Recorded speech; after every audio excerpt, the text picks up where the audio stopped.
Yeah, he doesn't like me for some reason. What do you guys think? If I grab him right here, ooh, I got him. Okay, if everybody sends me $1, $1 all I ask. Send me $1 and I will eat him. Or I could put him on like a nose ring, or I could put him like an eyebrow ring, or on my lip maybe, right on my lip. What do you think? We'll let him go. He didn't like me too much. Oh, he got me. He was pinching me, yeah. Yeah, he gets in the defensive position there. Did he draw blood? No, he just, I kind of flicked it and he went down, but he was on me. You guys know what you're doing here? No. Not even a little bit? Not even a little. Where's your accelerant? It all depends on what you're talking. No, we're not going to put any accelerants on it. That wouldn't be right. Do you have a match? We could. Can't you guys just rub the sticks together? Oh, you're going to do it.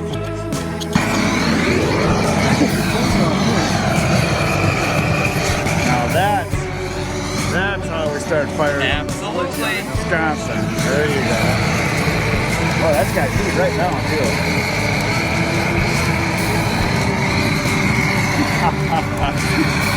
That is sweet. Yes.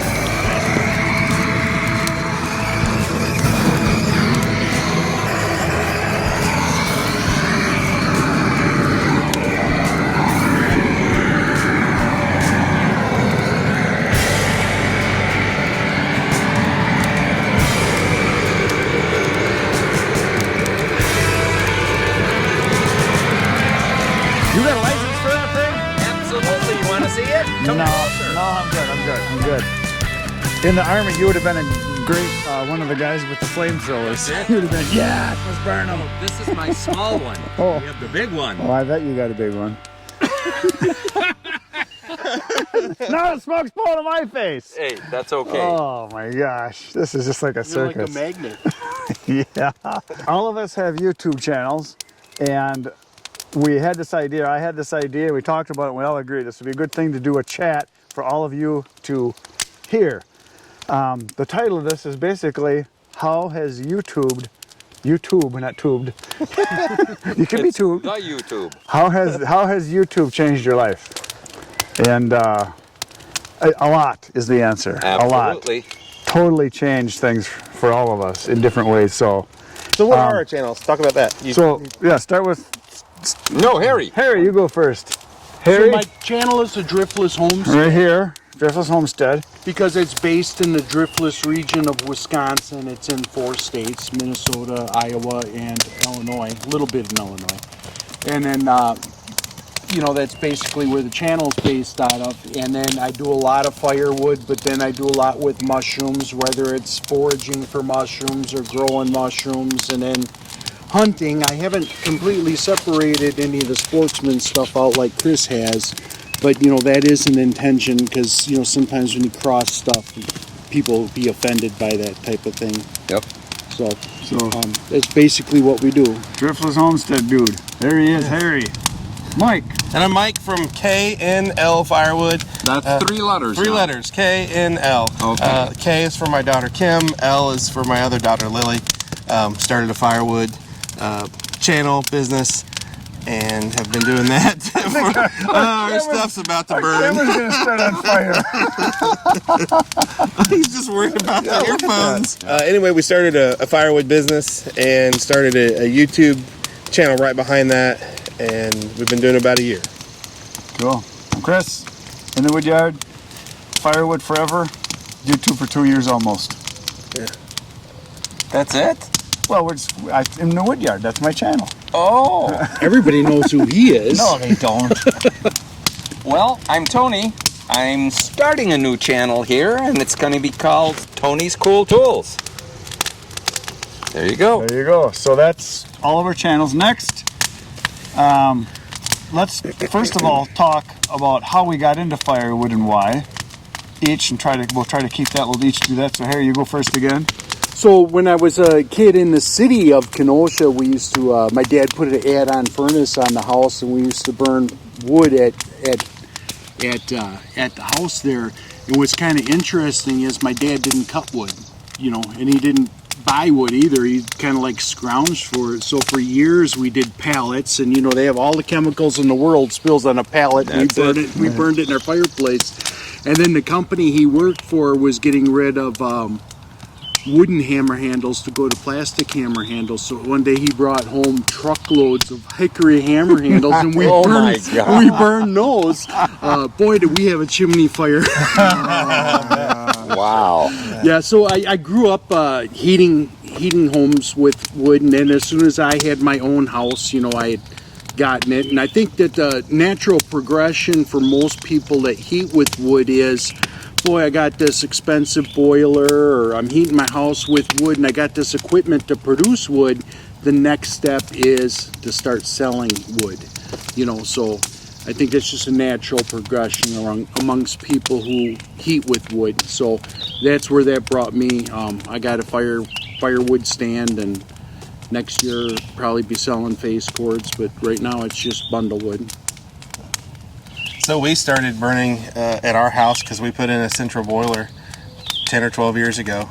And just like Harry said, we've just progressed to selling wood. And here we are. Yeah, I started when I was like 7. My dad put a wood stove in the basement, and our job was to take an old-fashioned railroad hammer, for putting spikes in. Oh. So it had a head about that big, and my dad gave us a couple old nasty crappy wedges, and we had to split elm all winter long. Oh. And then carry it. God. Yeah, no, that was And you it. still weren't. I didn't like it at the time. Oh.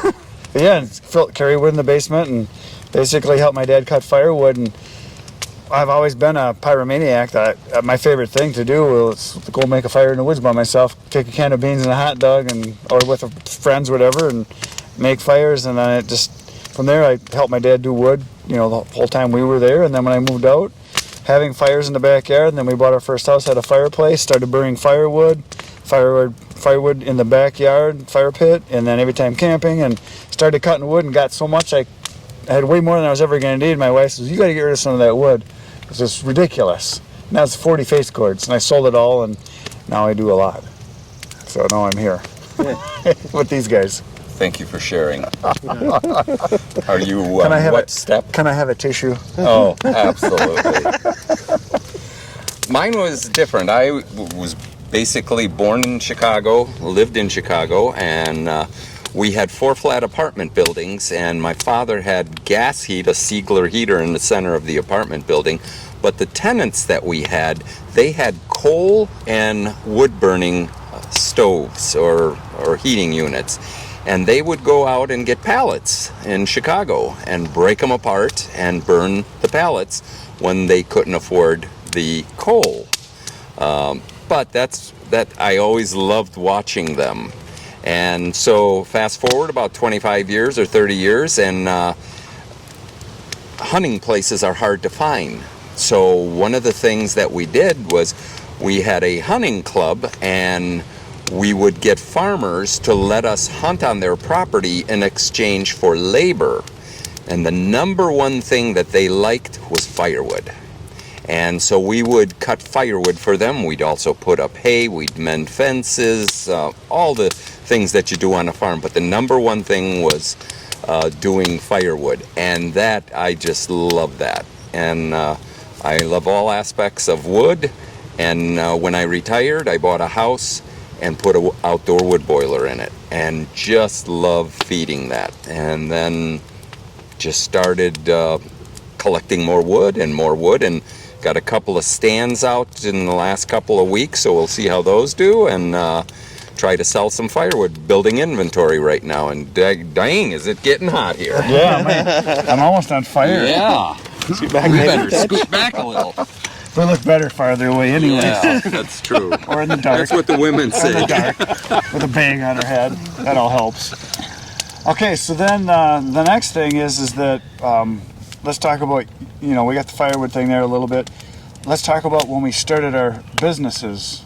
How long ago and why and how did that come about? So Harry, why don't you go first? I'm about 2 years in, much like you are.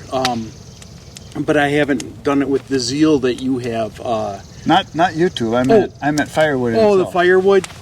Mine was probably, I was just splitting and cutting for myself, but then to make things easier, I bought a better log splitter. And once you spend the money for a better log splitter, you want to try and recoup your investment. So I started the firewood stand last year. So every weekend before I left my house, I'd fill the firewood stand, and I'm right across the street from a lake, and every weekend it would empty out. So trying to get bigger and more wood going with that, and it does a good job.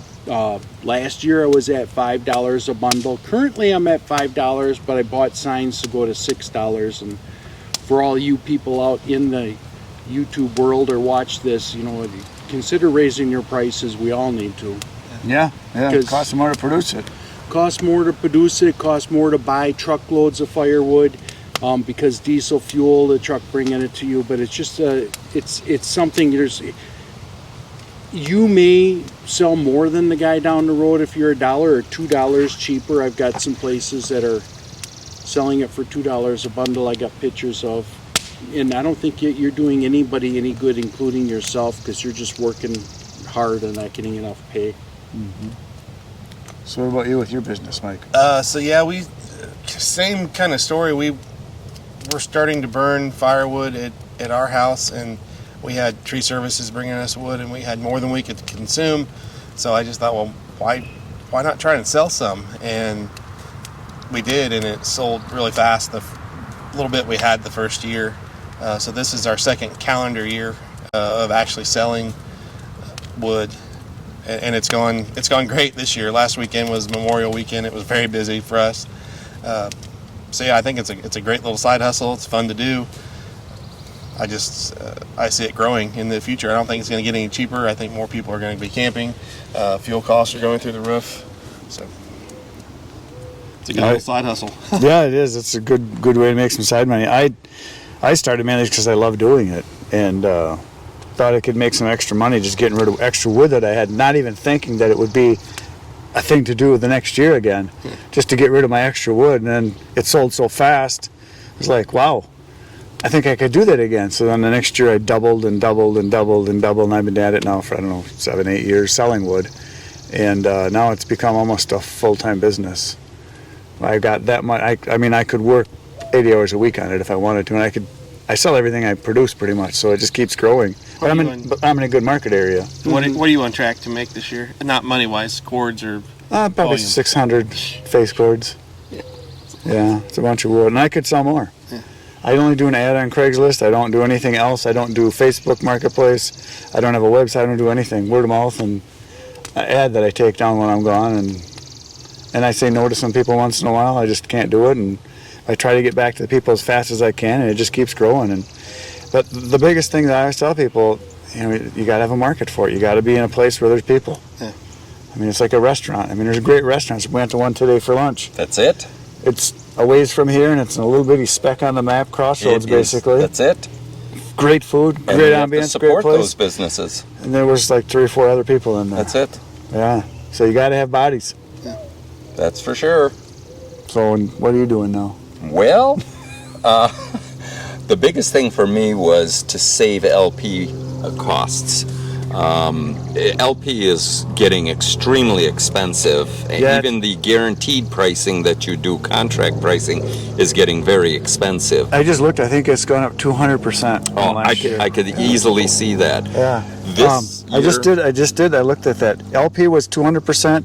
Heating oil, I think, was like 250%. Wow. Higher than what it was. No, gas was higher.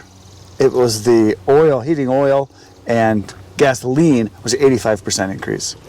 Well, so that's a lot. That's one of the major reasons, and this year I was very successful in that I didn't have to turn the LP on more than 1 or 2 days the whole winter. So you basically got a backup then, too. I have a backup, exactly, yeah. And I burn about 8 cords, but out of that 8 cords, I do maybe 1.5 or maybe a little bit more inside the house, because my wife doesn't mind me having play days here, but her rule is when the temperature dips below 50 degrees, there has to be a fire in the fireplace. Nice. So, and I honor that, and we have a fire every night in the wintertime and really enjoy it. So now you just put a stand up Yep, on the road here, that's- and you got one at your daughter's. I too. have 2 stands that I just put up within the last couple of weeks, and we'll see how they're going to do.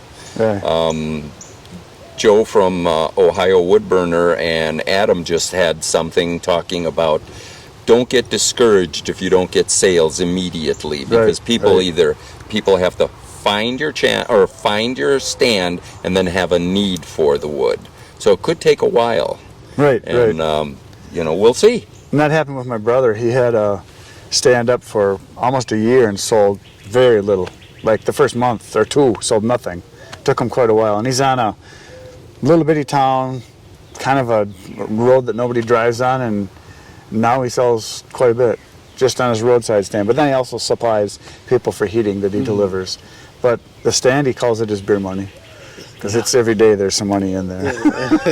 But it's kind of neat in that Kenny, your brother, with his, it's a little different dynamic in that he was telling us that he sells cedar, and it's mostly kindling when you look at it. In his stand, yeah. In his stand, and yet people in the wintertime buy more kindling because they don't have any. So he's selling a heck of a lot of kindling, whereas here, I don't know too many stands selling kindling. No, and then his other thing, in the summertime, he sells a lot of that cedar kindling. It's pieces that are Yeah. that big to campers because they want to fire right now. Well, And they that's want what we had flames here. Right now. Yeah, we just started with. We just cedar. started it with Kenny It burns wood. fast, but they don't care. They want to play with the fire. Right. They're not. I get that a lot on my channel. And people watch it. You're making all that kindling, little bitty pieces. That's probably the They number don't one they don't thing. want this cut in half to put on the fire. Yeah. They want that to be 30 16 or 20 pieces. That's Right. what they want. Right. Yeah, for Exactly. sure. Okay, so now let's do how long you been in YouTube and what it's done for you. Harry, you go first. YouTube, I'm just about on 2 years, about the same time Chris started.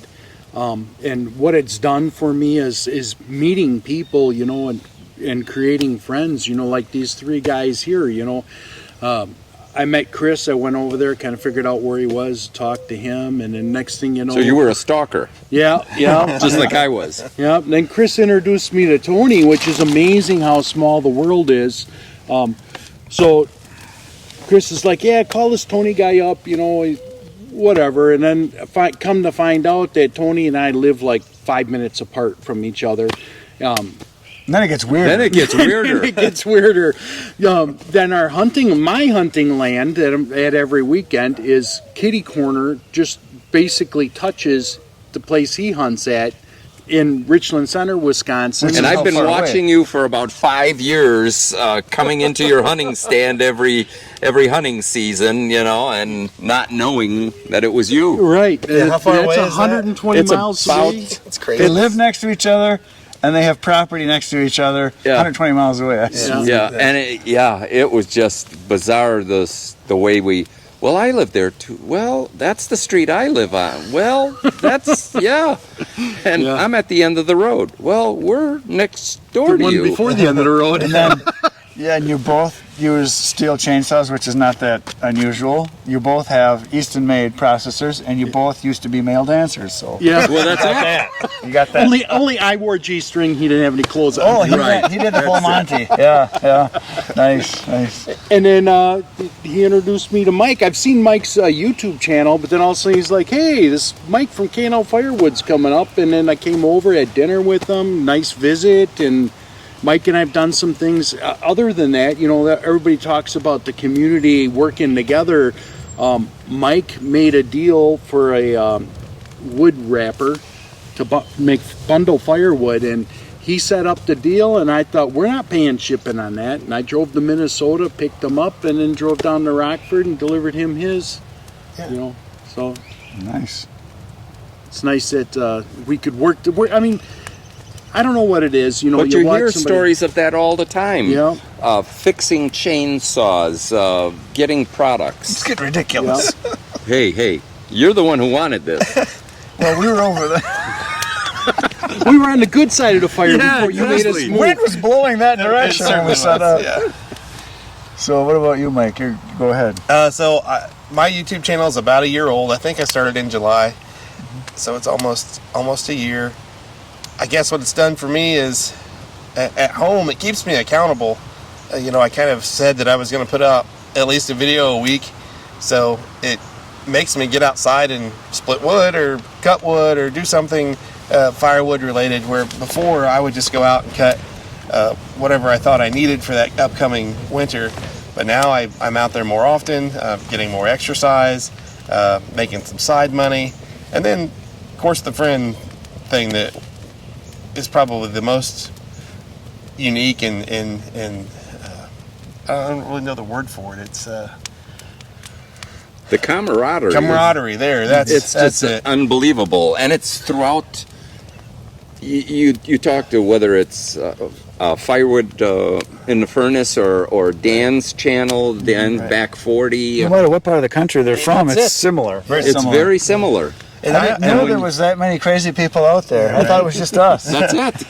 and I was in the market for a log splitter, so then I started watching YouTube and watched a lot of your channels and kind of thought you were celebrities. And Now you know different. yeah, right. And then Tony got his Axis, and I got my Axis about a month later, and he sent me an email and just said, hey, if you get time, give me a shout. I'd just like to talk about the differences between our machines and the similarities, and it just snowballed from there. And then he introduced me to Chris and Harry, and I've talked to a lot of the YouTube guys on a regular basis. It's a unique community that I love to be a part of. So Yeah, it's totally changed my life. I mean, I've owned my own business for 30 some years, and so I kind of know how to deal with customers and stuff. And selling the firewood was a whole other business I started, but then my son said, hey, you could do a YouTube thing because you're doing something that there's not a lot of people doing. And at the time, there wasn't that many. I said, because I've been asking him for about a year, I'm thinking about doing that. What do you think? He said, maybe. He said, it'd be a lot of work. And I said, well, I'm not afraid of that. And so we started the channel in 2 months, it'll be 2 years that we started. I mean, I started the channel, but didn't do anything for quite a while. And I asked him, he says, what should I do? He says, well, you need to do at least a couple videos a week. And he said, you're going to need to start it with a bunch of videos. So if they like what they see, they got more to watch. I said, okay. I just did what I was told. So he just told me what to do and just started doing a video every day. And I didn't intend on keeping it going a video every day. It just kind of happened. So I'm kind of insane that way, that it just works. But a lot of people don't realize this, I'm always 2 weeks ahead. Not always, sometimes I get down to where I'm only 2-3 days ahead. But then I try to do some days a couple videos and try to get ahead so I can have a life.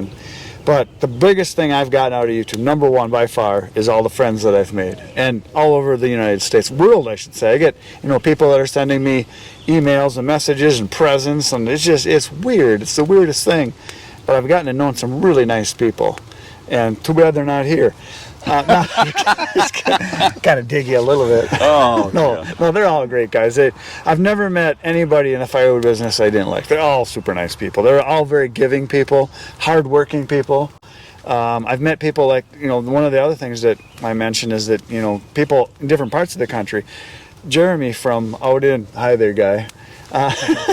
Your new best friend? Oh, yeah, your new best friend. My real best friend. Yeah. He invited me to go elk hunting on a private ranch. I was like, how good is that? I mean, that was cool. He's always about the meat. This good meat. This delicious. But people all over, I get people, in California that send me 5-pound boxes of almonds, and people that send me tools that they use or things they think I need, and they say, hey, you need this. I saw you were limping with that, whatever it was. I was, You never shared that. Oh, I can't share everything with you. Oh. So then I had companies start to reach out to me that wanted me to try products like, boots and tools and stuff, and that's really cool. I've got to travel to different places, meet different people. And the side money's been good with obviously the firewood, but now YouTube, I'm starting to make some money on that, and it's growing, and it's really good. I'm starting to get some offers for some things, which is just amazing that people want to pay me to talk about their stuff or give me stuff to use for free. It's such a weird thing I'm just not used to.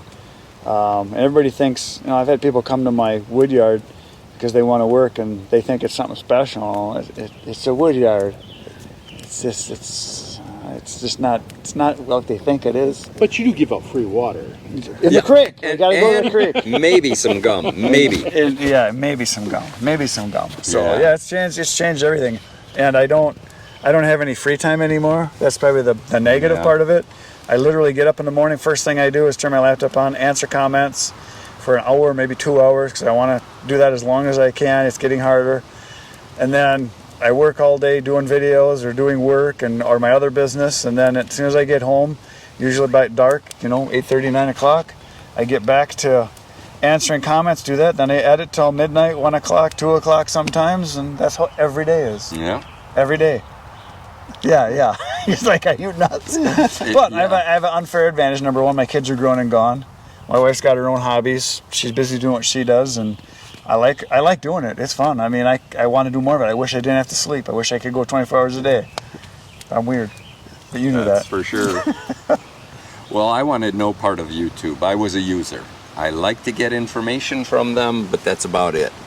And then I started watching your channel, and at that time you were looking for a tractor. And I was a stalker too, kind of found out where you were and everything else, and got your phone number, and called you and said, hey, do you want to take a look at a tractor? I've got one here, and I've got some other tools and that. And from there it just snowballed, and we've had just a blast doing a lot of stuff, and it's just opened up a lot. Harry and Mike and several other people, and it's just an awesome community. A lot of great friends. Yeah. I mean, and the thing is that the friendships aren't just like you shake hands and say hi and talk a little bit. I mean, people come in to work and do stuff together. And That's it. Like we went fishing the other day. I haven't fished in 2 years, and Tony said, let's go fishing. So we went fishing.